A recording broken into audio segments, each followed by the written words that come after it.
Chapter 11. The weather started to warm slightly in the late February afternoons. Jerry had moved the back bumper from the donor car to his convert. Walt had called to let him know the hood, doors, splash pan, and hood were all painted and ready to pick up. He had taken his uncle's truck down to the body shop to get the finished parts. "It's starting to look like a car," remarked Clem as he walked out to the pumps to take care of a customer. "One of these days I'll be cruising," replied Jerry as he tightened up the screws on the passenger side door. "It's coming together." He was thinking about what else he would need to complete the project. He still needed to find a fourth tire and a front seat. He and Sammy were set to go down to the yards on the lower side of Coatesville Sunday. It would be a good day because they could borrow Bart's truck because the garage would be closed.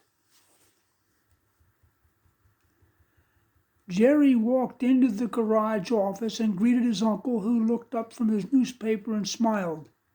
"How's the project coming along?" asked the mechanic as the boy sat down on the truck bench. "It's moving along well," his nephew responded. "I used the door lock catches from the Phoenixville car. It closes tight. We have a few more things to find. Maybe we'll have some luck on Sunday out past Coatesville." "I've been thinking about what you said about the Collegeville motor. That seems to be the most practical way to go. We can drive over there and take a look at it some evening," said Jerry. "Well, I'm sure that will work out for you. General Motors has been making solid six-cylinder engines since 1932. They are simple and just run and run. And you can fix them blindfolded. And also, I figured your ideas on how to get close to Gina will work out. I just have to get to know her better and be a solid guy she can depend on. She lives in a world of mechanical power. I am going to offer her a more interesting relationship, one where her wants are considered," explained Jerry. "That's a very thoughtful strategy," assured Bart. "Underneath all the teenage excitement, girls just want to be cared about. I think you're on the right track. We can go up to Collegeville on Tuesday night. Remind me to bring 2 ramp boards and a dolly. We can roll the engine right up into the back of the truck. Also, I have to ask him about the transmission the friend had in his station wagon. If it's an automatic, it will bolt right up. If it's a gear shift type, we'll have to take the flywheel off the Phoenixville car. It will have a torque converter on it. And what you said about how college opens up to more possible goals really sounds like the way to go. You cannot chase goals unless you know about them. You have to find out what's available. I don't know of any other way to find out what is out there," observed Jerry. "Yes, there are many ways to go, but the question is, which one is the best? You can't chase things you don't know about. I keep thinking about that," observed the teenager. "Well, in this world, the more you know, the better you can operate, both what to want and what to avoid. You can use up a lot of time and resources trying to get out of a hole you fell in. When you get out, you can see what you could have gotten if all that energy had been put into a project that resulted in real gains," continued his uncle. "Kutztown is close by. My guidance counselor had me apply. I should hear soon if I'm accepted. You're going to do fine. You'll be well on your way to finding out what's out there, and college will equip you to know how to get the goal once you've identified what you want," assured Bart. "You're on the track. And I'm making progress with Gina. I talked to her when she was on break. She listens to Sting and Michael Jackson, Bon Jovi. Sometimes she takes an interest in rap," reported Jerry. "What is rap?" inquired his uncle. It's a kind of street music. A lot of kids like it. There's a steady beat and the performer sort of talks through the song. I think I know what you mean.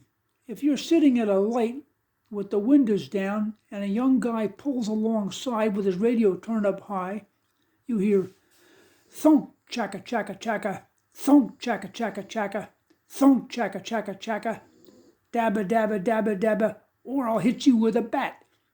Heh, I guess that's what rap sounds like. You're funny. Well, anyhow, you're making some progress with the girl, his uncle asked. I think so. I'm hearing about her and what she likes. And she volunteers at the hospital.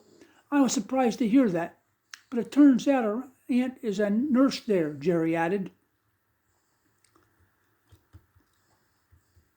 Sammy and Jerry trampled down the gravel road through the old autos of the Davis yard on Route 82 below South Coatesville.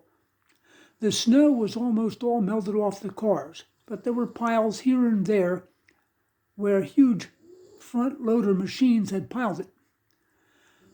Uncle Bart said to search the glove boxes of the Chevy 2s that we come across for an owner's manual, said Jerry.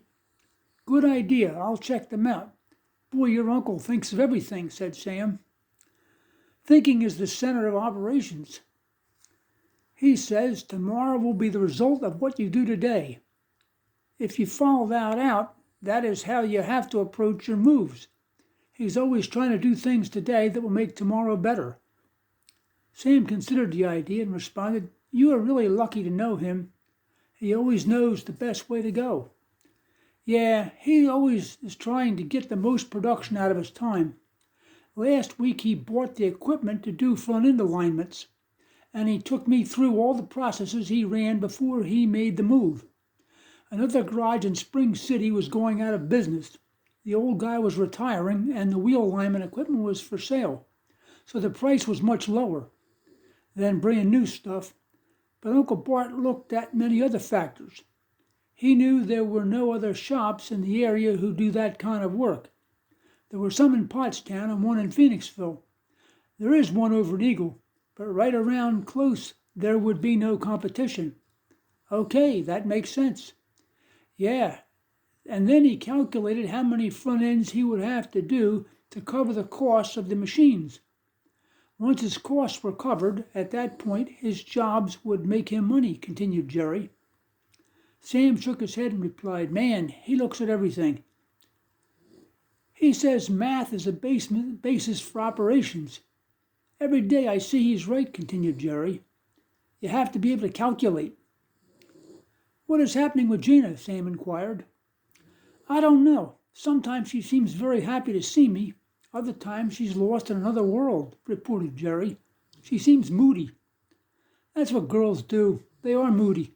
My sister gets moody. My mom says it has to do with her time of the month, added Sam. Maybe that's what's going on. Maybe that is it. I've been trying to move slowly and carefully. It's like you're trying to sneak up on it to capture a bird.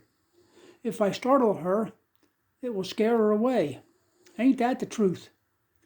I would like to tell her how much I like her, how much I love every inch of her, how I would like to take one of her barrettes and keep it in my underwear drawer. That might scare her away.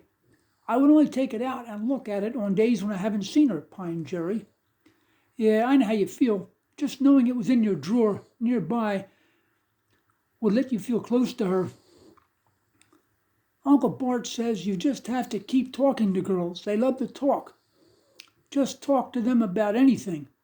But it is best to find out what they like and then entertain them or inform. They do like to talk, agreed Sam. He says the point that brought it all home for him was watching a guy talking to a girl, and he was speaking complete gobbledygook. Gobbledygook? Yeah, he said he was telling her absolute gibberish, continued Jerry. He said the guy was like talking in tongues. You mean like religious people get all wound up at a revival service? Just like that. Wow, what did the girl do, Sammy asked in disbelief. She said, I have absolutely no idea what you're talking about. And you know what? I'm afraid to find out. A year later, she married him. Wow. Yeah, he said that was what set it all out for him. Hey, I see a two-door box at the end of this row, interrupted Sam. The two boys walked up to the black sedan and looked it over. The seats appear to be decent, Jerry observed while pushing the seat back forward. Must have belonged to an old lady, and the black collar would work with my red interior. I think these are going to work. And look at this, offered Sam as he held up an owner's manual. Condition? It looks okay. Even has the warranty cords in it, answered Sam. Very good. Let's get these floor bolts loose. We might have to move the seat forward to get at the back bolts. After taking out the four bolts that secured the seat to the floor, they carefully lifted it out. Let's set it on the hood until ready to check out, Jerry suggested. The ground is kind of wet. They continued down the trail in the afternoon sun. What was the tire size you're looking for? Asked Sam. Let me see, answered Jerry as he took out his list. It is a P205/70R14. What are you seeing? Here's one setting in the cargo bay of this Chevy wagon, and it's off the rim. All you have to do is take it up to the office. Pull it out, but I don't think it's going to work. Why not? It looks new, said Sammy as he pulled it out and set it on the ground. Well, it could be a good tire. There are no obvious cuts or scrapes. The rim bead is not damaged, but there could be a hole we can't see. It's better to find a tire on a rim that's inflated. That way you know it will hold air. Okay, Sam responded as he laid down the tire. It might be a good tire, but I will look around here and see if I can find one on a rim. That way I'm more sure it's going to work. After slowly searching the remainder of the yard, they saw no more Novas or tires. Jerry had to make a decision about the tire Sam had found. Okay, pondered Jerry, as he turned the tire around in his hands. It has hair on it. It looks like it had not been used much. The bead looks smooth. The inside has no patches. Tires are $7, pointed out Sam. It would be a $7 gamble. We fix tires every day at the garage, agreed Jerry. If it had a hole in the center of the tread, I could fix it. The sidewalls did not appear to have any problems. We'll take it. Let's go up with the tire in the book, and we'll come back for the seat. Carry on, joked Sam. Ain't nothing like a day in the junkyard.